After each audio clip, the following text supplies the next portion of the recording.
To Know Christ, a television ministry of the Lutheran Church of Peace in Platteville, Wisconsin. Here's your host, Rev Jeff Pedersen.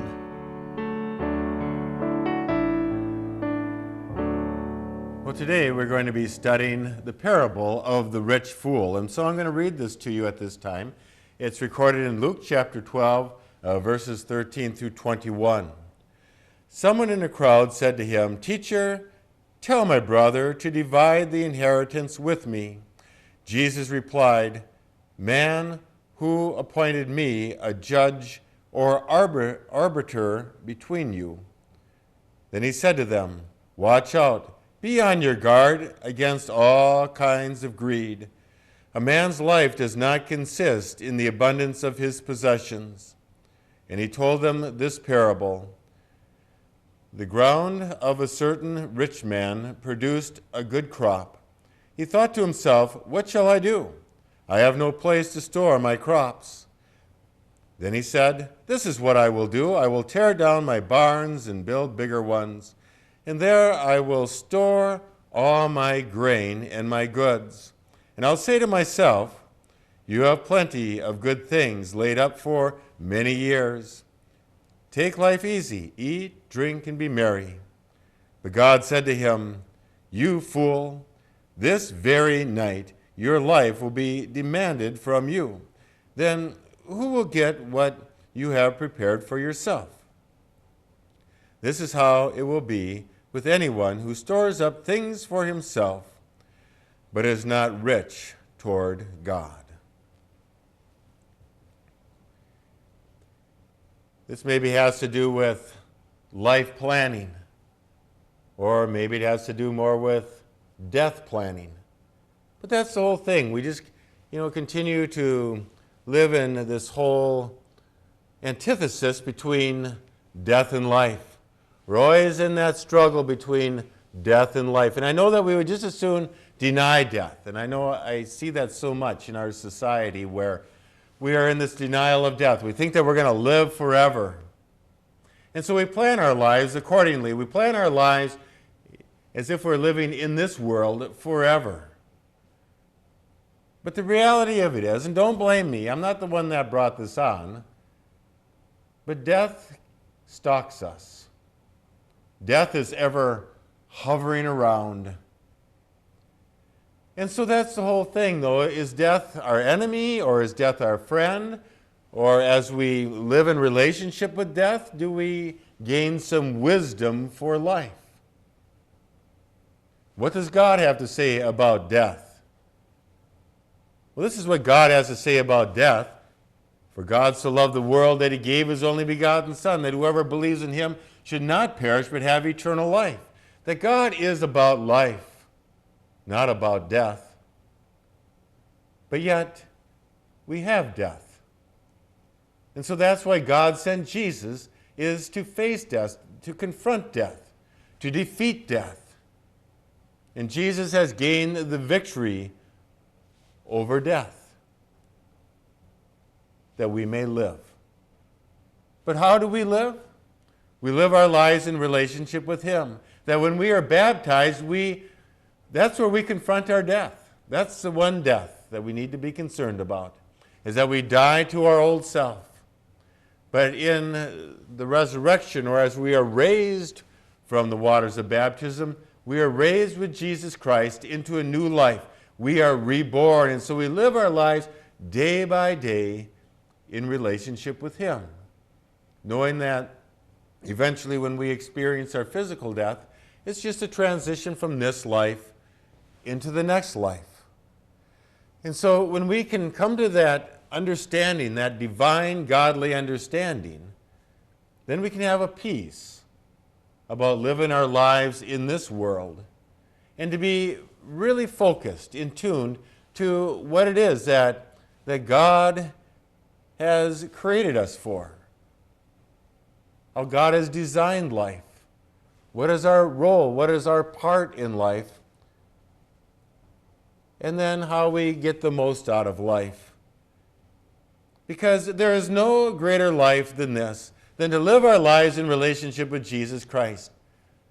As we read in John chapter 10, we hear the story about Jesus being the good shepherd and how he lays down his life for us, but that he can take it back again. But that he came not only to give us life, but to give us life abundantly. That God has given to all people life, but the abundant life is not in wealth. It is not in things, and that's what people strive for, but rather the abundant life is living a life in relationship with God, to experience his love, his joy, his peace. That surpasses all human understanding. It's something that this world cannot give to us. But to know that all is well with God, that I can live my life as a Christian in relationship to creation, in relationship to God, and in relationship to one another. It's the blessed life. And so all people are living in this world, Christians and non-Christians. But just how do we live our lives? It's not like Christians X themselves out of this world, and that's the whole point that the Scripture wants to make, is that no, a Christian is in this world, but this Christian is living with a heaven-filled life in this world. And it does make a difference. That as we live our lives, there's pain, there is struggle, there are challenges, but God is with us to deal with those painful times, with those struggles. As we live our lives as Christian people, we don't take anything for granted. We don't feel like we are entitled, but rather we realize that life is a gift from God. And as a gift from God, then we are thankful for all of what God has given to us. And in that thanksgiving, we share the abundance of what God has given into our lives. And so what is the attitude here? If we live our lives in this world apart from God, then we live for ourselves. We just try to get as much as we can. We can have that attitude. And here again, I'm a person that is into model railroading, and I'm going to touch on that maybe a little bit later. But I remember going into this hobby store, and I just remember this sign that said, "He who dies with the most toys wins." And so is that what life is all about? It's just who can accumulate the most things wins in the end? Sometimes that's the whole frustration, and that's sometimes the thing that I look at. That's the one childhood thing that has stayed with me, is model railroading. My father, he bought me a train when I was 3 years old, a model railroad train, and I've been playing with trains ever since. I've been playing with trains now for 50 years, and I just love it. And over these years, not only do I have the trains that my father bought me, but I've collected some other old, antique, vintage trains. My wife, she bought me a train that dates back to 1924. It runs and it looks like it's brand new. And so I've accumulated. I've purchased new trains. I have collected old trains. I've collected railroad memorabilia. I've got this big room in my basement that is so full of it. But now my frustration is that I'm running out of space. My wife allowed me to have this big room in my basement to have my train set, and I've got that room just full. And so what I'm looking at is I need more shelves. I need more cabinets just to store all this stuff. Some of my stuff is now just packed in boxes. Oh, and so I got all this on display, and I'd like to get it all on display. And so I started looking at some other rooms, thinking, oh, maybe I could allow the train now to go into this next room as well. And that's where my wife is kind of saying, really? Do you need more room for your trains? But that's our human nature. Enough is never enough. Always wanting more. And so I continue to say to my wife, if I can just get this one last train, or just this one last train car, or this one last locomotive, I will be content. I'll be happy. I'll never want another thing. Well, then I'll get that, whatever it is, and then it's not long before, oh, wouldn't it be nice to have an Amtrak train? Or a Union Pacific diesel locomotive? Oh, that's on my wish list. And so it just goes on and on. And then I do start thinking about the parable that I just read, thinking, okay, what's going to happen when I finally continue this collection to the point where it is basically growing out of our house? I mean, pretty soon I'm going to have train tracks going around our neighbor's house. I will die, and my wife will be the one who now is going to have to dispose of all of this stuff. And so what is the point? Well, I must say that I'm enjoying all of my railroad stuff. I must say I really do enjoy it. But this whole idea of collecting and getting more, and I can only run a few trains at a time, it just goes on and on. And I think that you all know what I'm talking about, because for you, it's probably not model railroading, but it is something else to say, oh yeah, you know, I've got closets full of what I like. I've got closets full of my hobbies. Or maybe it's more like I've got garages full of it. And so as we look at this parable, a man asked Jesus, just saying, could you help me to divide the inheritance with my brother? And Jesus is saying, I'm not into worldly matters. That's not what my focus is. And that's not what your focus should be. I mean, what is an inheritance? An inheritance is a gift. It's something that we are not deserving of. It's not anything that we've earned. It means that there's somebody who's loving and gracious who has left us now an inheritance. And so you would think that the people would be thankful to say, oh, I'm so thankful that I've gotten this gift. And now how can I use this gift in thanksgiving? How can I use this gift in love? And so the attitude so oftentimes is, when we think about living in a capitalistic society, is that greed can take over in a capitalistic society where I just want more and I want more, and I'm out to devour my neighbor's property, I'm out to devour my neighbor's business, I'm out to devour my neighbor's house because I want that for myself. And we've seen that going on now for quite some time. We're like in a Monopoly game. You've all probably played Monopoly, but eventually it seems, eventually the person that wins is somebody who eventually controls the whole board.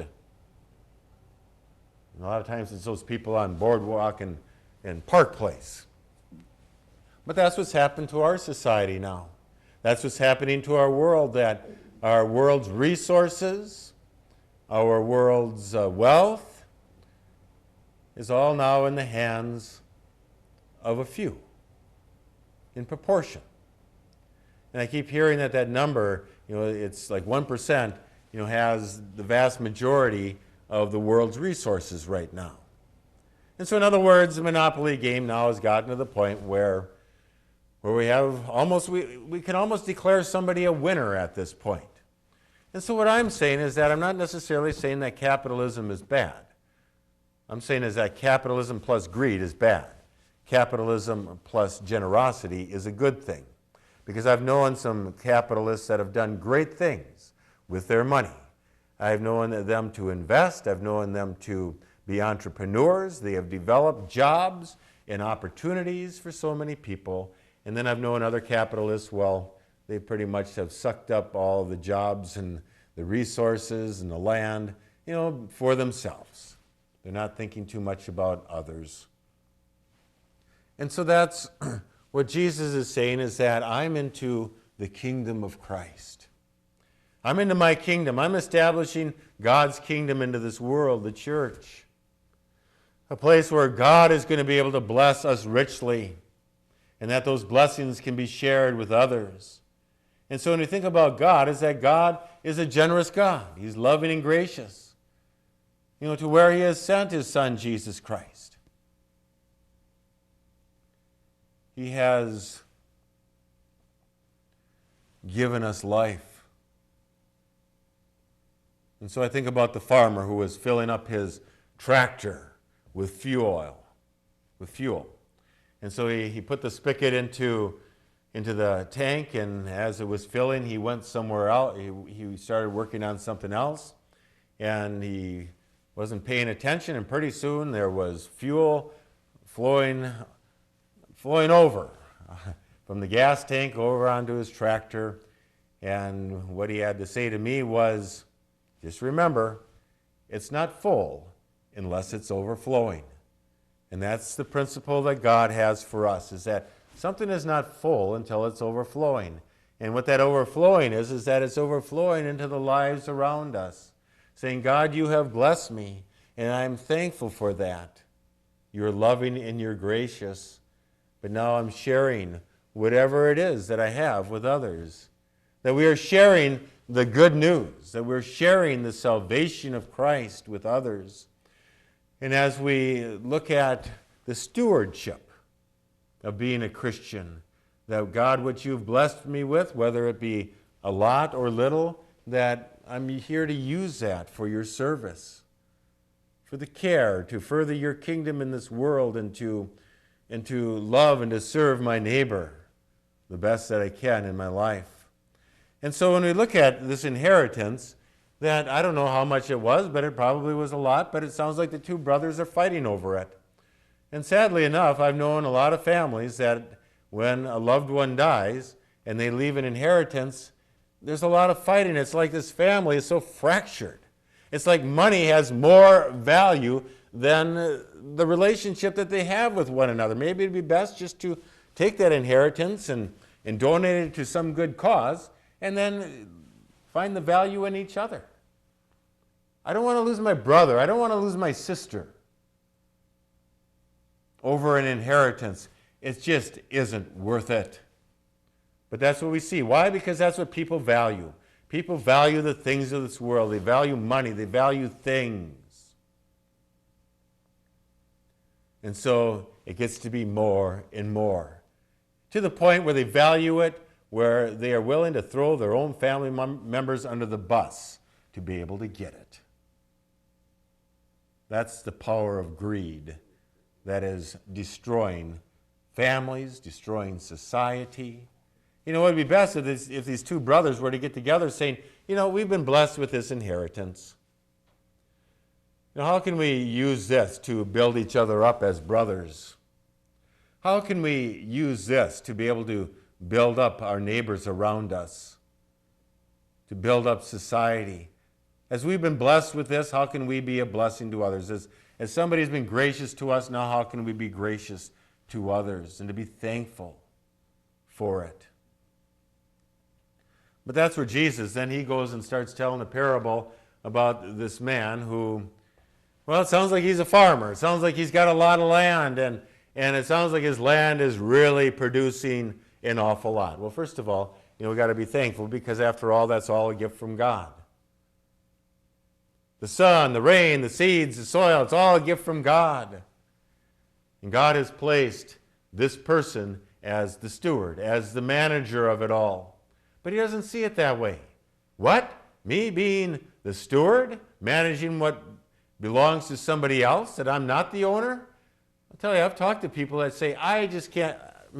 I've talked to a lot of people when I say that the earth is the Lord's and the fullness thereof, that everything belongs to God, and that we are placed in this world and life for but just a short time.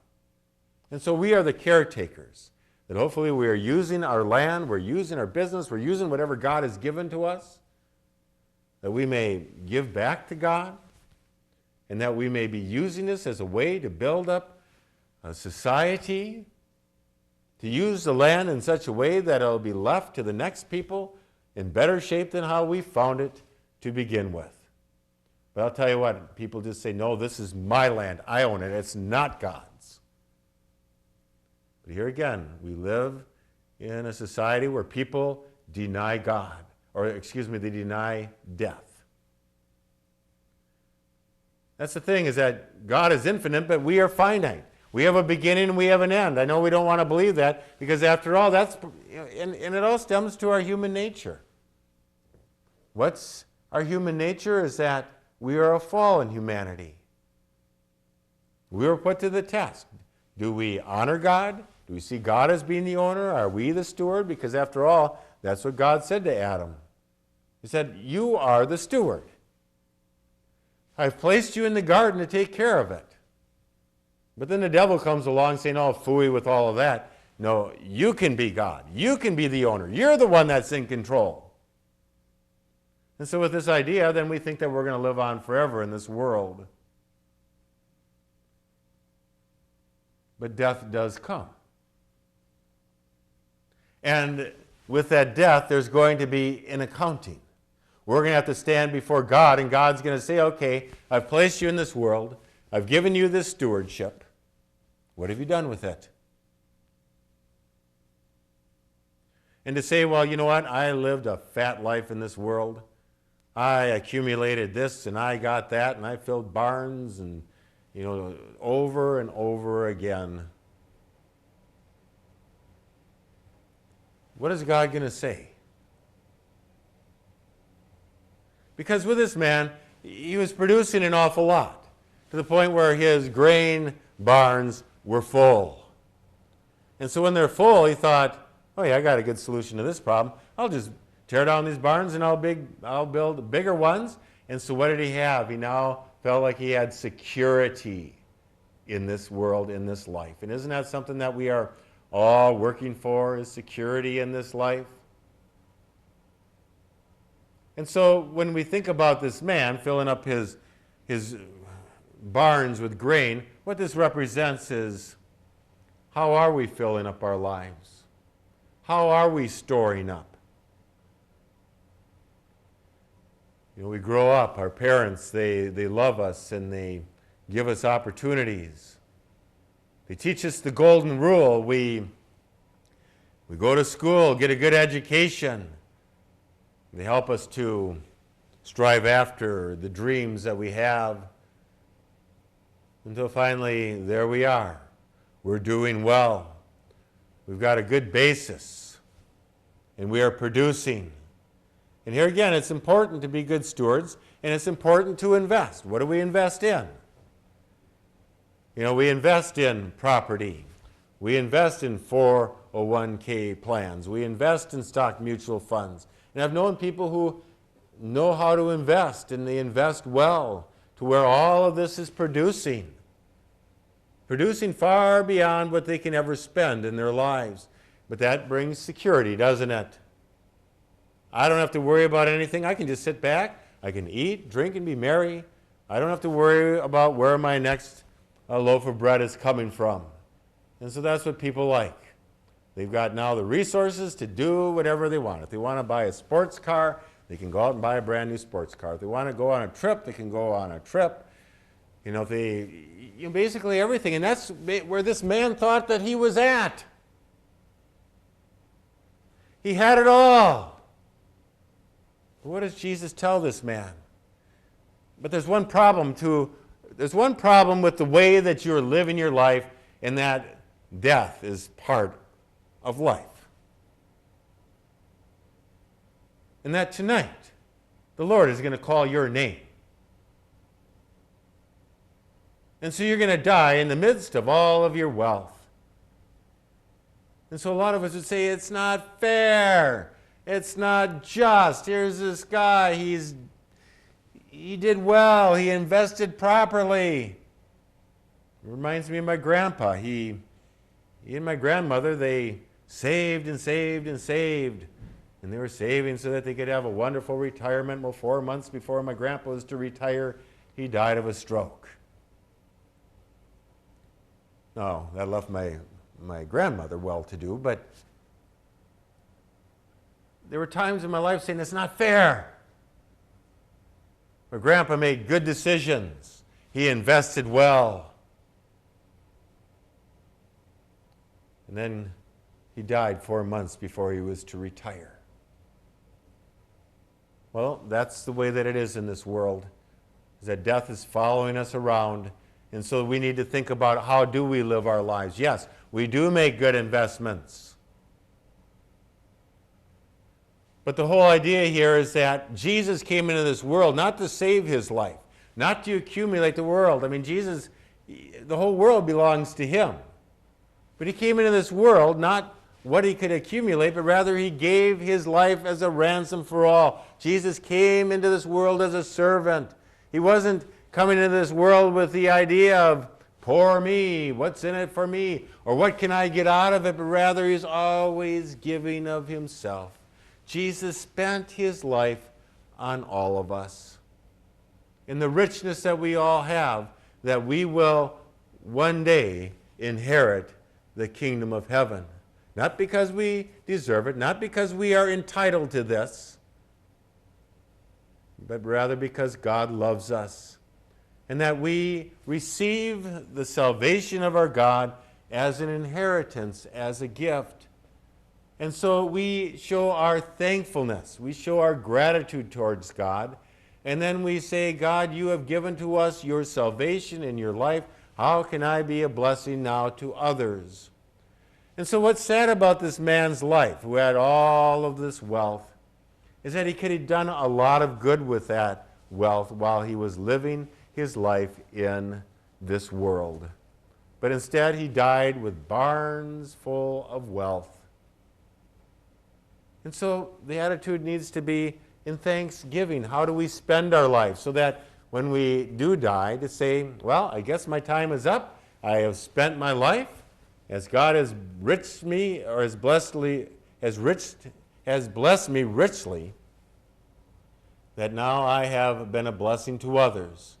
And the whole idea here is that we use our life and we use the resources that God has given to us to build up the kingdom of God, to build up the kingdom of Christ. And so as I conclude this day, I think Jesus gives us a lot of wisdom in Matthew chapter 6, verses 19 through 21, where Jesus says, do not store up for yourselves treasures on earth, where moth and rust destroy, where thieves break in and steal, but store up for yourselves treasures in heaven, where moth and rust do not destroy, and where thieves do not break in and steal. For where your treasure is, there your heart will be also. God has blessed us richly, and we are to find our treasure in him, our treasure of salvation, and so that as we give of our lives in this world, that we understand that ultimately our treasure belongs with God. Thank you for joining me this day.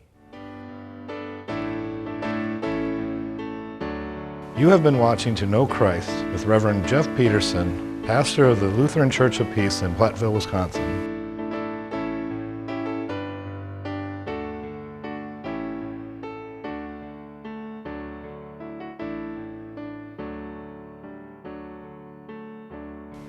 For a donation of $15 or more, you can receive a copy of Pastor Pedersen's latest book, A Basic Christian Theology.